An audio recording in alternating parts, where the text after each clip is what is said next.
a topic which I have been working for quite some time.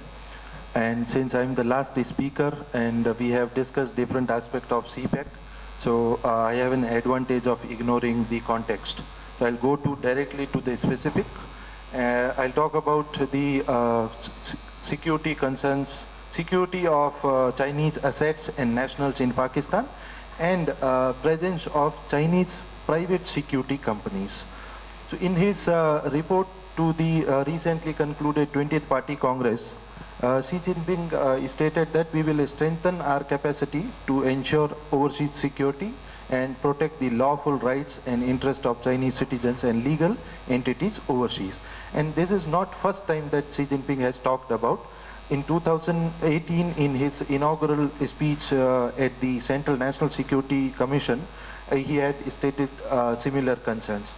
Now, the concerns about security of Chinese assets and national have been there since 2004, when the first time the number of attacks on Chinese assets and nationals started increasing exponentially. And then in the 2008, in the Ministry of Foreign Affairs, they established another department, consular protection and all. And since then, they have been producing these annual reports. According to these reports, the number of attacks on Chinese nationals and assets have been increasing annually. So now, in this context, now the PLA or other security for, let's say, PAP or PLA, they cannot be much useful in this task. There are many reasons. First, there are doctrinal and operational issues. PLA also lacks capacity to operate outside. Then China fears, if you are deploying PLA, then there are fears about arming economic projects and then backlash. Then you have domestic resistance because other countries do not allow a PLA presence in their territory. In this context, private security companies have become a crucial tool. So I'll talk about, this is the structure of my presentation. I'll just briefly talk about why PSCs are useful in Chinese thinking. Then I'll talk about what are Chinese private security companies, their legal status in China, size of industry, personnel recruitment strategy, and their relationship with government or PLA. Then I'll briefly discuss about what lessons can we learn from the Chinese PSC's deployment abroad so far. And then I'll finally talk about PSCs in Pakistan, why, how, and their implications. Now, to understand why PSCs have become important in Chinese strategy, we have to understand the debate on two related concepts. One is strategic interest frontiers and another is called interest frontiers.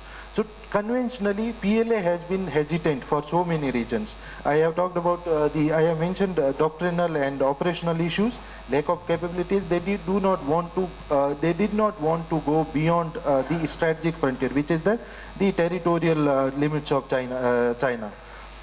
Now, around 2010 onwards, many PLA analysts, PLA leadership, they started talking about the idea of securing interest frontiers, because the number, as I have told, number of attacks on Chinese assets and national have been increasing since 2004, and they felt that there is a need to redefine PLA's approach to securing overseas interest. So this concept is something that we have to, when we look at in 2013 defense white paper, PLA, it was, this paper called for PLA's involvement in protecting China's overseas interest. And then we have seen the concept of military operations other than war since 2010, which has become, 2008, which has become an important to understand changing dynamics. PLA has been involved in piracy, smuggling, anti-smuggling, anti-piracy, and then international natural disaster relief operations, etc. Now, however, PLA deployment is limited as far as the security of overseas assets and nationals are concerned, for a variety of reasons. I have mentioned the doctrinal and operational issues within PLA and Chinese foreign policy even, and then risk of arming economic projects and consequent backlash against China, and among others. Now, how does PACs help? PACs can be used to project power in a low profile and cost effective manner in a situation of low level of threshold in armed conflicts. They can also, their presence can be, China can also deny any geopolitical purposes behind deploying the private security companies, because it just can say it's for the security of our own assets, and to outside audience and also to domestic audience, and it also can work around legal constraint, because PLA cannot be deployed in any other country just like that. So what PACs help avoid direct military deployment, while it helps, their deployment help advancing its strategic influence. And finally, which is very important, market opportunities for domestic PACs have also become important dimension. Now this is a mission statement.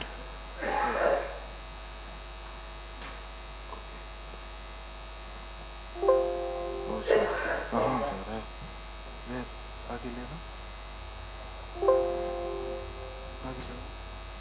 Go.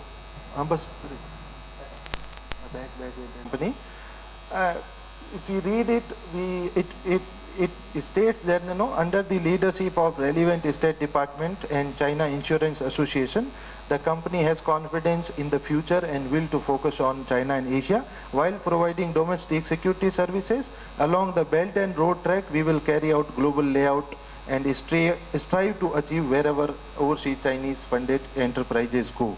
Security services will be extended to. Now this statement tells a lot many things that I'll be talking about now. Now this is the presence of Chinese PSCs overseas is not a new thing. We have had mercenaries and contracted personnel in so many conflicts over a period of time.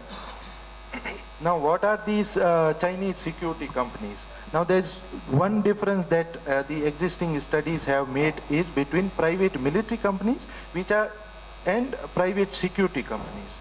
Now, private military companies are defined as companies which provide the services which conventional militaries usually provide. For example, fighting in the actual battle, arming and training soldiers, etc.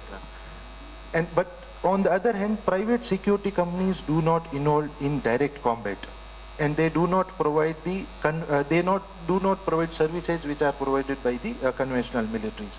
Now, in Chinese security companies they first emerged in the mid 1980s. The first company was established in Shenzhen in 1984. There are a variety of factors why security companies emerged parallel to the public security bureaus and other security agencies in China. Some of these factors are like as China opened up economically, there were the concerns about social stability, then greater number of Chinese individuals will wealth have increased, then security in educational institutes, private malls, housing, apartment, etc. So these private security companies can be utilized because these companies are cost effective, because they employ the temporary staff. So you have to give less salary, and then you can avoid pension and other cost. Now, at the international level, there is no binding legal document or framework which can regulate the conduct of security companies overseas. There is one convention, which is UN Convention on Mercenaries, which was signed in 1989. But China and US both have rejected the claim that PSCs are mercenaries, so it does not apply. There are two other documents. One is by Swiss or International Committee on Red Cross initiated Montreal document, and another is UNHCR's draft of a possible convention on private military and security companies. But these two documents are advisory and constructive. They provide constructive suggestions like 73 good practices, etc. But there is no international law to regulate the conduct of these companies. Now, Chinese companies working abroad are regulated entirely by Chinese laws and laws of host countries. Now, within China, there are certain laws which apply to the private security companies. Then you have gun control laws. There are two laws related to this. One is 96 law of the PRC on control of guns, which applies to everyone, and then 2002 regulations on the administration of use of guns by the full-time guards and escorts. Now, within Chinese law, to be able to be able to use arms, a company must be SOE, and I'll explain it why it is so. Or it has to have 51% or more public holding. Now, there is a okay. So, China brought out regulations in 2010, which is first time it did. And there is a context behind it. I have spoken about the rising number of attacks on Chinese assets and since 2004, and then some institutional mechanism created within the Ministry of Foreign Affairs. This was in that response, that to enable and regulate Chinese domestic security companies to go overseas, right? So, but after that, there have been a number of regulations, like 2019 regulations by the China Security Association. It mandates that 10% of the budget has to be spent on security aspects, whether you employ foreign PSC or Chinese PSC. But overall, if we look at Chinese law, only regulates PSCs within China. Overseas, they work as private companies like other private commercial enterprises. Now, Chinese companies PSCs are not allowed to use arms within China if they are not PSCs. But outside, when they are going outside, there is no regulation in Chinese law to regulate how and whether they can use arms. So there's high potential that they can use, and many of these companies have been using some sort of arms. Now, according to 2010 regulations, when companies are going out, they have to register as SOE or as joint stock companies. Or after 2010, there have been number of private security companies which have been established.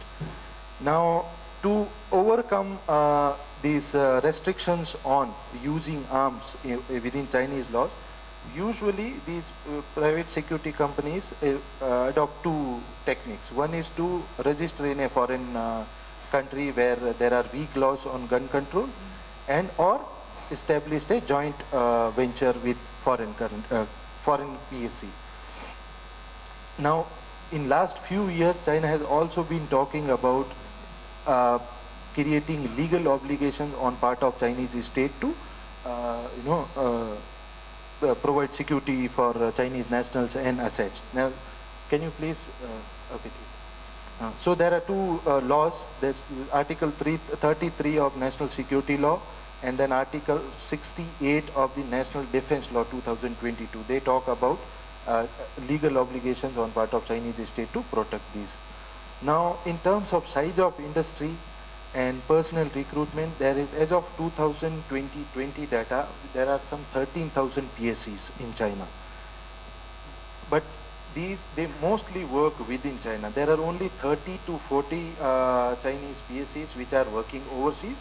There's a lack of credible information of how many Chinese companies are out, but roughly the maximum is estimated is 30 to 40 companies.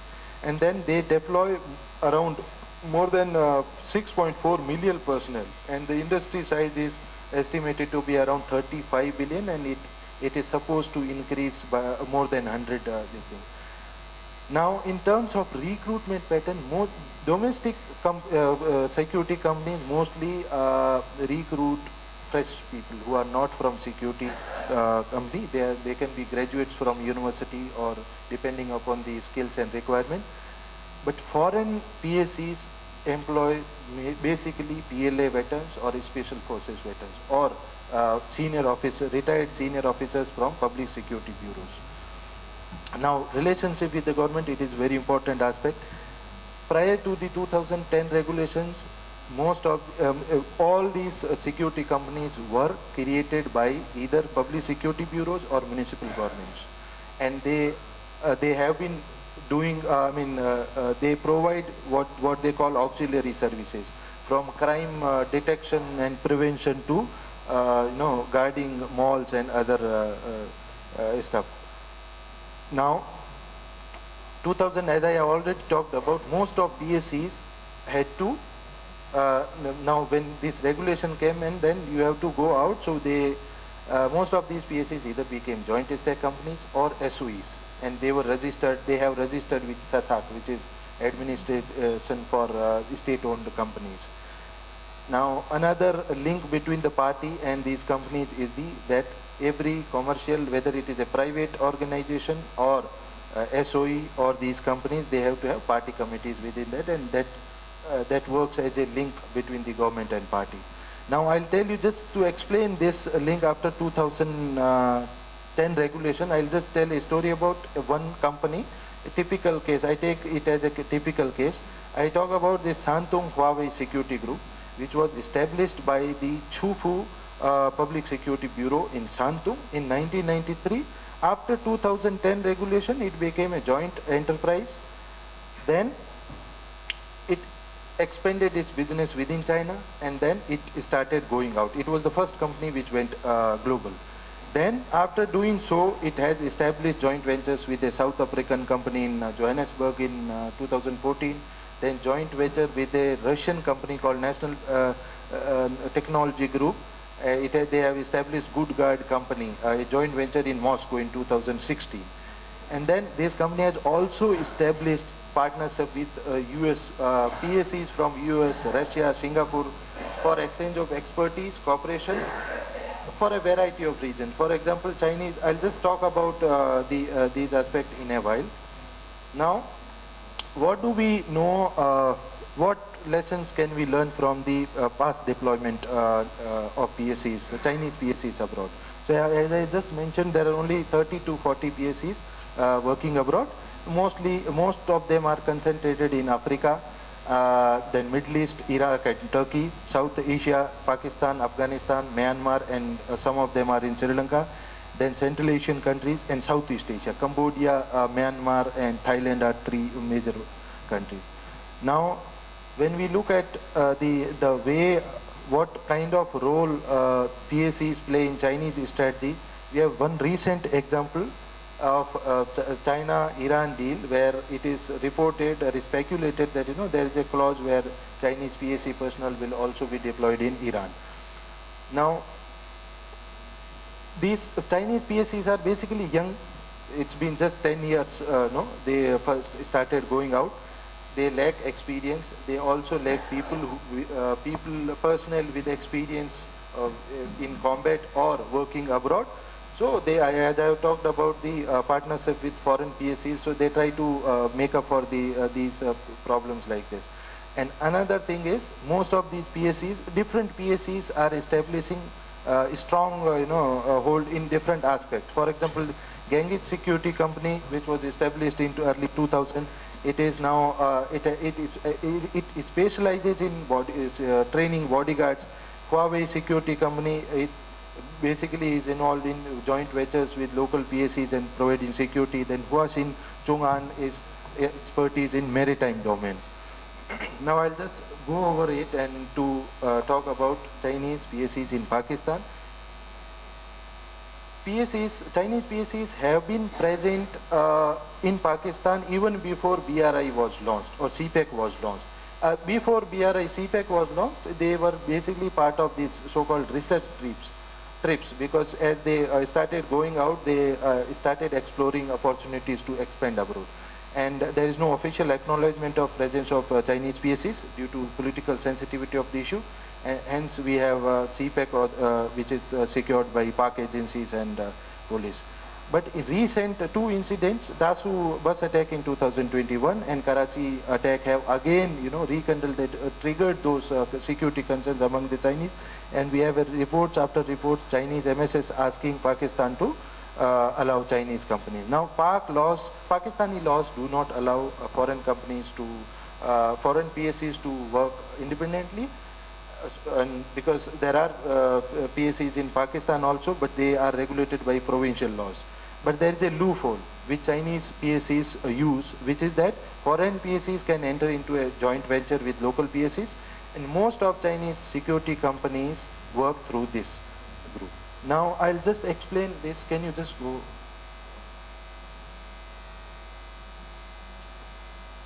Okay. See, I'll just explain through this. Things in the question answer. Oh, just this one table. This is the profile of how what kind of presence Chinese PSCs have. Let's say there are two companies, first one and last one, Beijing Tewei Security Company, and then we have Wei Zheji Security Company. These companies usually recruit PLA veterans and retired security personnel from retired security personnel from public security bureaus. And they are there in last few years from their websites and annual reports. We have seen that their personnel are going into Pakistan. We have also reports about their visits. Then we have another company which is called Huasing Chung'an, which is I already mentioned. It is working with a Chinese Pakistani local PSC close to Pakistan Navy. Then we have a Frontier Service Group, which is actually established by Eric Prince, who was former boss of Blackwater, the American PMC. It is present in Pakistan, and it is now going to expand in, we have reports that this company has established two forward bases, one in Yunnan and another in Xinjiang, and it plans to expand its business along this route towards Central Asia, Afghanistan, Pakistan, and towards Myanmar and this. So rest of the things, I think we don't have time, so I'll just come discuss when there is a question.